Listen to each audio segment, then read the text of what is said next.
On est dans une tourbière en fait, c'est pour ça que c'est mou. Aujourd'hui, je suis dans le massif du Mercantour, à une 60aine de kilomètres de Nice, et je suis là parce que le loup a réintégré ses paysages et que la bête m'intéresse.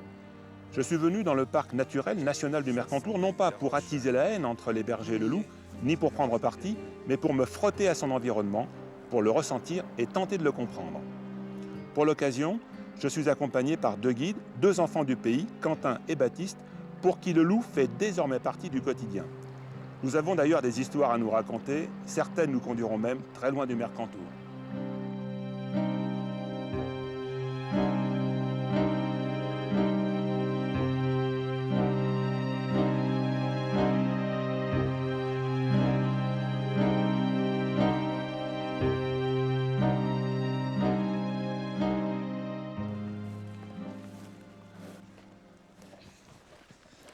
Alors là, on est carrément dans les myrtilles.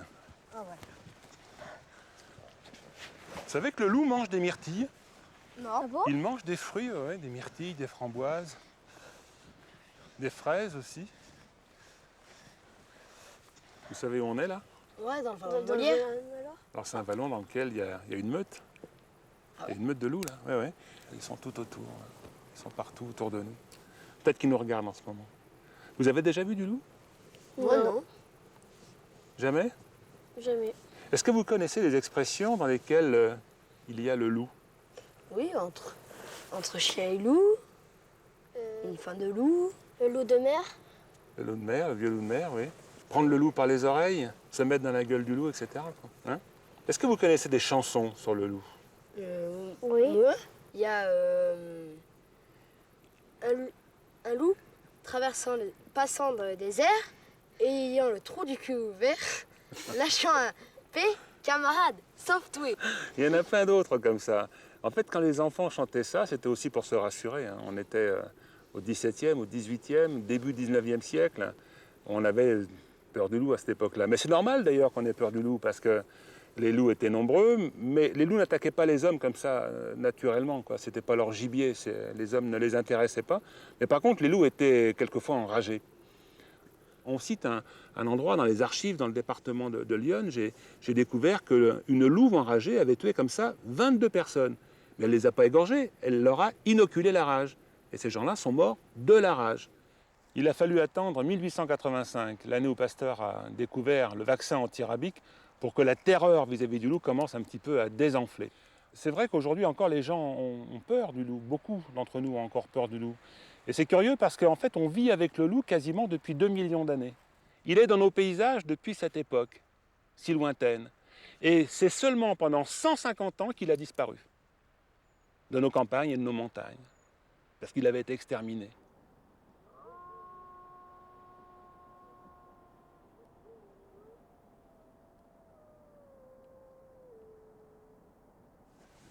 Alors là, on arrive près de la vacherie du Collet. Vous la connaissez? Vous êtes déjà venu là? Moi, je suis venu avec mes parents faire un pique-nique. Un pique-nique? Oh là là! Tu vois, les sangliers aussi ont pique-niqué là, regarde. Ah ouais? Ils ont retourné le sol. Alors c'est une vacherie, mais les vaches sont plus là. Ou alors elles ne sont pas encore là, parce que c'est pas pâturé en fait. Mais tous les ans, elles viennent parce qu'il y a des plantes là, qui trahissent leur présence. Regardez, il y a même des épinards sauvages. Vous voulez les goûter? Ouais. On les mangeait autrefois, hein. Je suis sûr que les gens qui habitaient la vacherie les récoltaient pour se faire à manger. Ça a le même goût que la salade. Ouais, sauf que ça manque un peu d'assaisonnement. Hein. Moi j'aime pas trop. Hein. Même pas trop. Allez, on va faire le tour.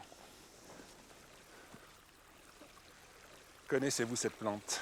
Non. C'est une plante de la famille des renoncules. C'est l'aconite. Aconite napelle. Alors il en existe une autre. C'est la conite tulou. Mais alors on ne la trouve pas ici, elle est plutôt rare.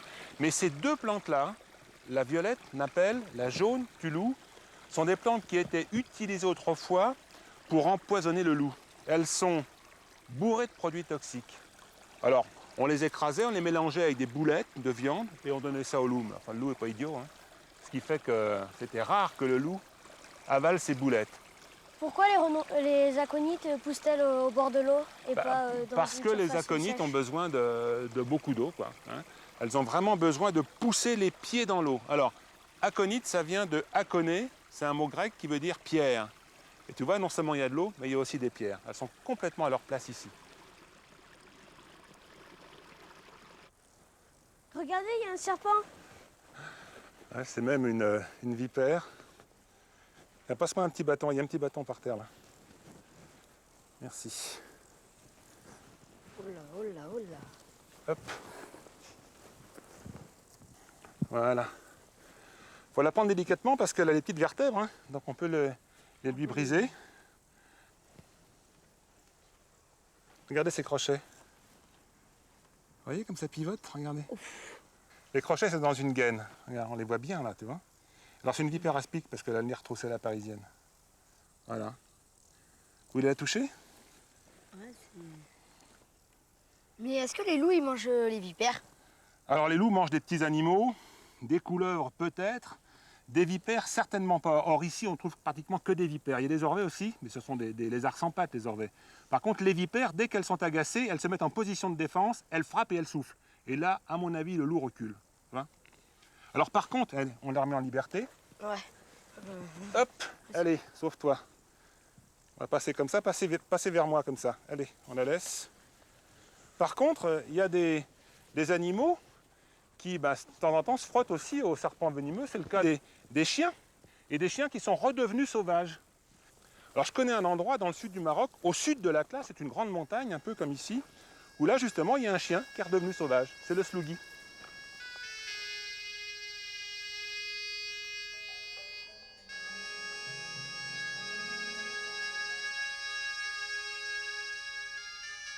Le slougui, comme tous les autres chiens, descend du loup. Il s'agit en fait d'un lévrier arabe de grande taille, au poil ras et à la livrée souvent couleur sable. Les hommes ont absolument cherché en fabriquant ce chien à conserver les qualités de chasseur du loup et surtout de promptitude à l'attaque. Ils ont également façonné un animal volontaire, rapide et puis indépendant. Ce qui fait que toutes ces qualités font de ce chien un chasseur tout à fait idéal qui résiste bien aux conditions de vie très difficiles dans les régions désertiques. Alors, moi j'ai rencontré ce chien chassant pour son propre compte, très très loin des villages, à tel point que je me demande si certains d'entre eux ne sont pas en train de redevenir sauvages.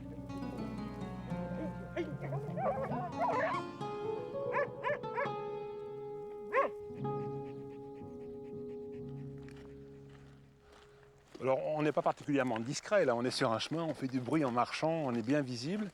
Et ça, c'est pas dérangeant du tout pour la faune sauvage, parce que les animaux sauvages savent que les chemins sont faits pour nous. Ils nous regardent passer. Alors, la pire des choses, c'est de se cacher, parce que aussitôt qu'on fait ça, on est repéré par les animaux. Alors, c'est ce qui fait qu'ici, peut-être qu'on est observé par des animaux qui se disent « mais quels sont ces drôles de bêtes ?» Regardez. Ça vous fait penser à quoi, ça? Une crotte? Le chien. À une crotte, ouais, mais non, c'est pas une crotte de chien, c'est Ou une de crotte renard. de loup. Non, c'est pas une crotte de renard. La crotte de renard est beaucoup plus petite, là, c'est un gros boudin quand même, hein, tu vois. Puis c'est frais, il y a des mouches dessus. Vous voyez, on voit bien ici des poils. Hein, on voit bien des poils, c'est encore une grosse crotte. Et on voit ici des petits morceaux d'os. Et on voit aussi que ça dégage la tête. Oh, oh. Ben, bien sûr, mais qu'est-ce que vous voulez? Il ne faut pas grand-chose un naturaliste pour connaître le bonheur. Moi, quand je me promène dans la campagne, même quand je ne vois pas les animaux, hein, je sais qu'ils existent. Ou parce que je trouve une crotte, ou parce que je trouve des poils, ou parce que je trouve une trace, une empreinte, ou parce que je trouve une mue, si c'est un serpent ou si c'est un lézard. Je peux signaler la présence d'un animal sur le terrain sans pour autant le rencontrer. Et pourtant, je suis sûr qu'il existe. Là, je suis sûr qu'il y a du loup.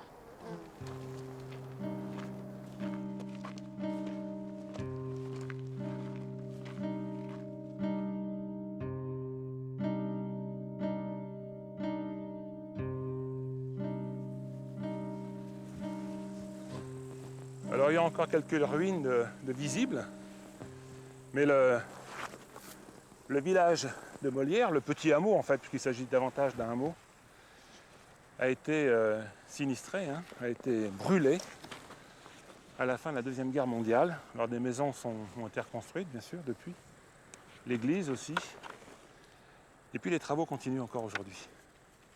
Mais qu'est-ce que c'est C'est ça. Ça c'est une parabole Derrière ça, je mets un micro canon, et ça me permet de capter des sons. Alors le loup, je l'ai vu, mais je l'ai surtout entendu. Et je vais vous faire écouter une cassette que j'ai enregistrée un soir de clair de lune, quelque part dans le nord du Canada. C'était la nuit. Tiens, mets ça. Merci. La lune était présente, les étoiles s'en donnaient à cœur joie. Le lac était gelé, il y avait dessus une petite couche de neige, environ 5-6 cm de neige. Pas davantage, elle avait été soufflée par le vent. Je suis allé à pied au milieu du lac, la forêt était de chaque côté, et voilà ce que j'ai entendu.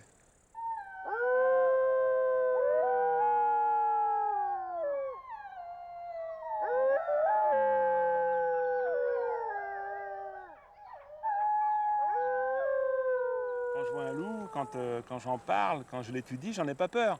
Mais dans des instants pareils, les frissons remontent en surface. Tiens, écoute à ton tour. Merci.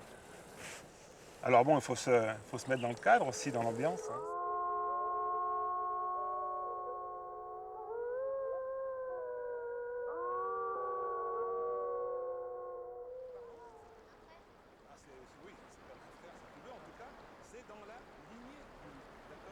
C'est parce que le chien domestique est descendant du loup que de nombreuses personnes utilisent les chiens pour les qualités du loup qu'ils ont conservées. Et c'est comme ça que Nicolas Vanier a devant lui, devant son traîneau, une véritable meute. Ce sont des chiens, mais il drive ces chiens comme une véritable meute. Alors en plus, évidemment, imaginez quand il traverse les paysages gelés du nord canadien, eh bien là, il a des rencontres quelquefois complètement extraordinaires, quoi.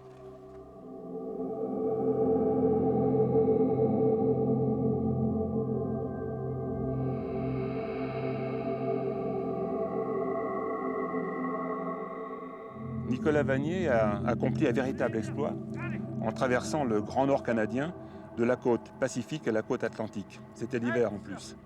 C'est un exploit d'autant plus que cette traversée reposait sur la qualité de la meute qui tirait son traîneau.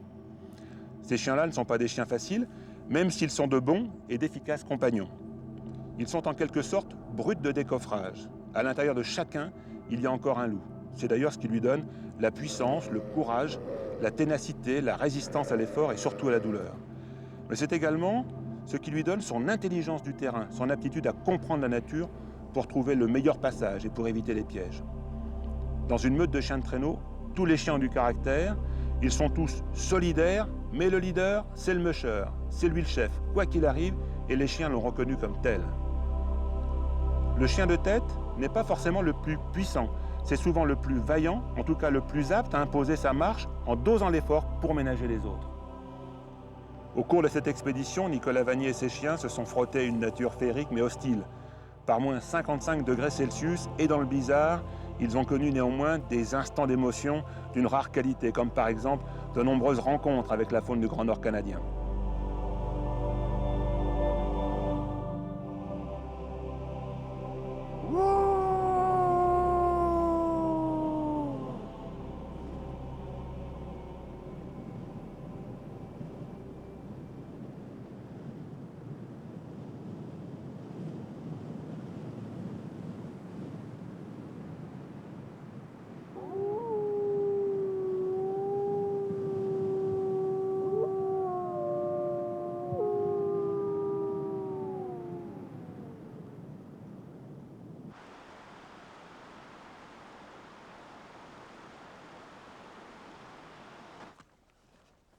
Regardez-moi ce paysage. C'est là-dedans qu'il se promène. Hein. Il est là. Là, on est dans un endroit qui est habité par une petite meute.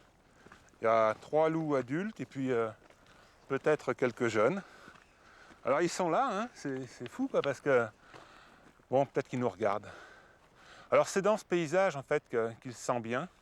Alors on est dans une zone là qui est intéressante parce qu'elle est boisée, mais c'est très clair, il y a des transparences. Hein. Alors il y a des mélèzes, il y a des pins sambreaux, il y a aussi de l'épicéa plus bas. Et là, si on reste là tranquille, des heures à ne pas bouger, bon, on le verrait passer. Hein.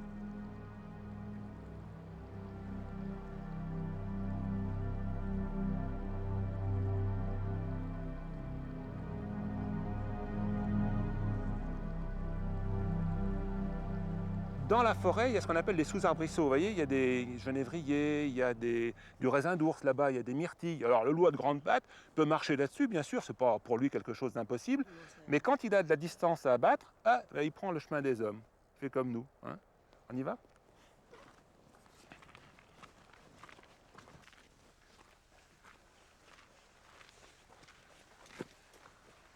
On a retrouvé Patrick ici parce que, d'une part, il est garde-moniteur au parc, mais en même temps, il connaît bien la montagne et il a trouvé ici une carcasse. Mais voilà, je pense que... Là, j'ai trouvé... C'est la tête du mouflon, là, oui. Une partie du squelette. C'est ce qui reste. Ce qui reste du squelette, oui. C'est un mouflon donc. L'autre partie du squelette est embarquée par d'autres bestiaux, oui, parce par des que sangliers, des blaireaux, choses comme ça. Là, on est en plein été, c'est quelque chose qui s'est produit, donc c'était au mois de mai, au mois d'avril-mai. Et là, c'est une tête de mouflon, d'un mouflon mâle assez âgé.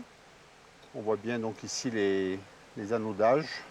Donc on en voit un ici, un second ici, il doit y en avoir un troisième par là, un quatrième, un cinquième, un sixième et un septième et un huitième. Donc c'est un animal qui a certainement plus de 8 ans. On peut aller voir à l'endroit où ça s'est produit. Voilà, oui. Hein, on essaiera de mieux comprendre les C'était choses. juste en amont, dans le torrent. Donc on va grimper un peu. Allez.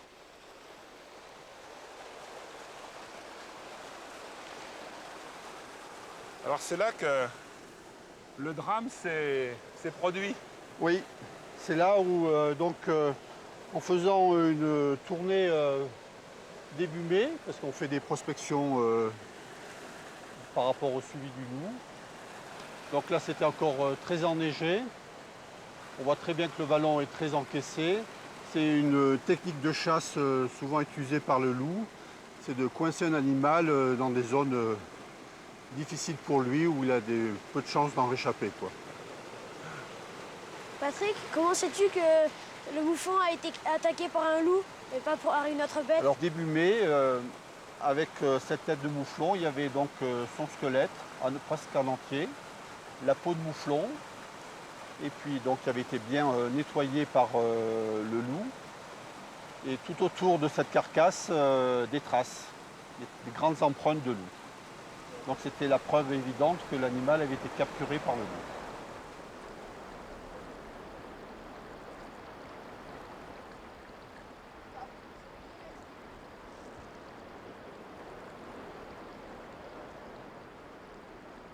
Les marmottes connaissent le prédateur depuis longtemps, ce qui fait que pour faire leur réserve de graisse, Elle mange elles mangent voilà, tout l'été, y compris la nuit.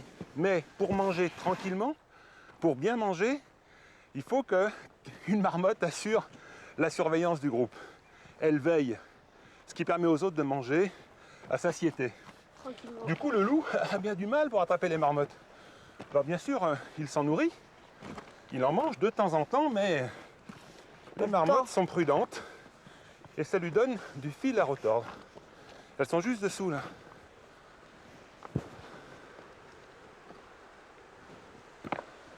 Elles sont là-bas, regardez. Vous voyez? On les entend, mais en fait, elles ne sifflent pas. Hein. Elle donne un signal. C'est un cri, ça vient du fond de la gorge. On dit que la marmotte siffle, c'est pas vrai. Alors on y est repéré. Alors elles connaissent les hommes, elles savent qu'ils restent sur les sentiers, donc elles n'ont pas peur de nous. Par contre, si c'était un loup qui passe sur le sentier, là, Elle reconnaîtrait. il y a longtemps qu'elles seraient passées déjà entre les pierres et qu'elles auraient rejoint la profondeur de leur terrier.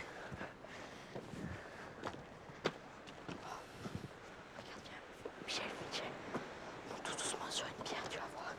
Regarde comme elles sont belles.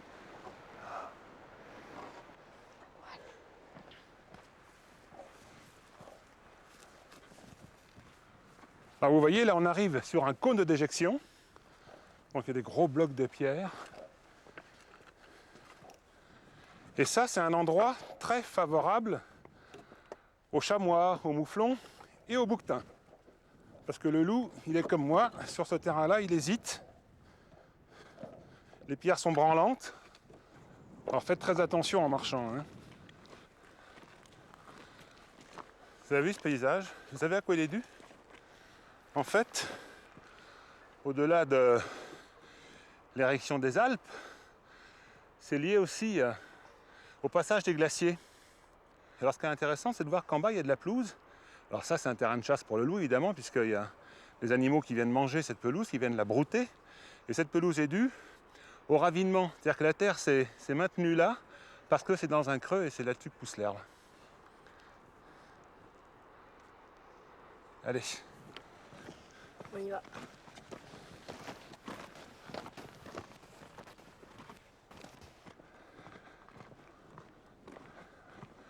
Voilà le lac.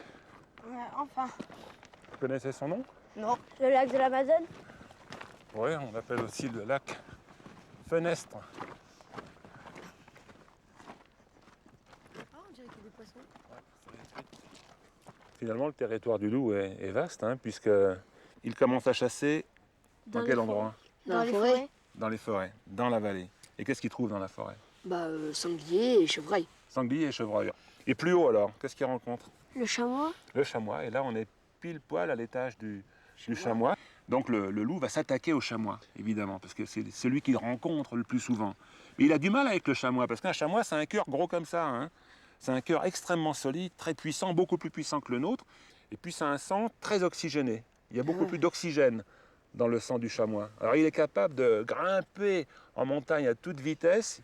Il fait des dénivelés très, très importants, puisqu'il peut grimper 1000 mètres en 10 minutes ou un quart d'heure. Qui dit mieux, tu fais pas ça toi hein? Non, c'est énorme. C'est énorme.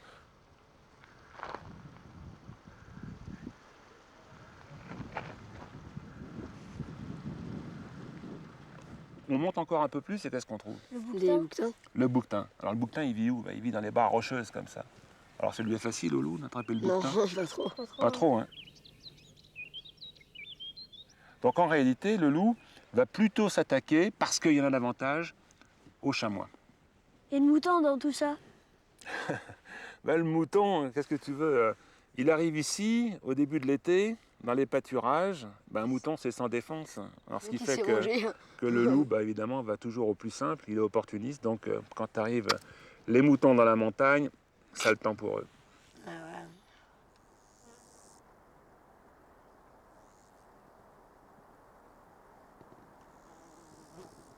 On a beau s'user les yeux derrière les jumelles, on ne voit pas la queue d'un loup. Il faut dire qu'ici, il a de l'espace pour se planquer. Vous savez d'où vient le loup? Oui, d'Italie. Juste derrière, effectivement, il vient d'Italie. Il a été réintroduit? Il n'a pas été réintroduit parce qu'il n'a pas besoin d'être réintroduit. Hein. Il n'avait pas assez de place pour lui en Italie, ils étaient trop nombreux. Alors il a franchi la frontière à pattes. Il est venu ici par ses propres moyens. Il s'est installé dans une région qui était tranquille. Hein. Il n'était pas dérangé, il y avait de quoi manger. Alors nous, on passe beaucoup de temps à le chercher. Hein. Vraiment, on est toujours en train de scruter le paysage. Alors c'est pas facile, il faudrait vivre sur place et venir tous les jours, peut-être même toutes les nuits. Alors il y a quelqu'un à Saint-Martin qui a fait ça. Ah, mais c'est Michel. Ouais, c'est Michel. Tu le Ah, connais? mais je le connais, moi. Voilà, il a même réussi à le filmer.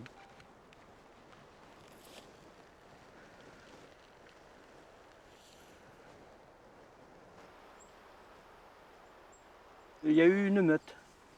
Je leur suis arrivé de dessus, ils ne m'ont pas vu ni senti. Et là, j'ai laissé faire. Parce que là, c'était moi, en fait, le maître par rapport à eux. Ils s'amusaient. Ils avaient dévoré une bête et ils étaient en train de repartir. Et les jeunes jouaient. Il y avait 3 jeunes qui jouaient dessous. Et en amont, 2 adultes qui, eux, surveillent, on dirait vraiment le couple, la famille, quoi. Qui surveillent tous les enfants. Et après, ils gravitent dans la pente et ils disparaissent plus loin. Je continue à suivre leurs traces.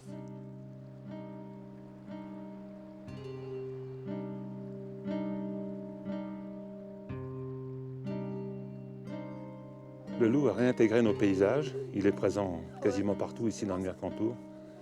Peut-être qu'un jour, Quentin et Baptiste auront la chance de le rencontrer dans leur balade. Combien sont-ils exactement? Bon, c'est pas trop, environ 15 à 20 dans le Mercantour, 30 à 40 en France, 500 à 1000 en Italie, 1800 à 2000 en Espagne. En tout cas, une chose est certaine, c'est que le retour de ce grand prédateur dans nos paysages montre que la nature ici est en équilibre.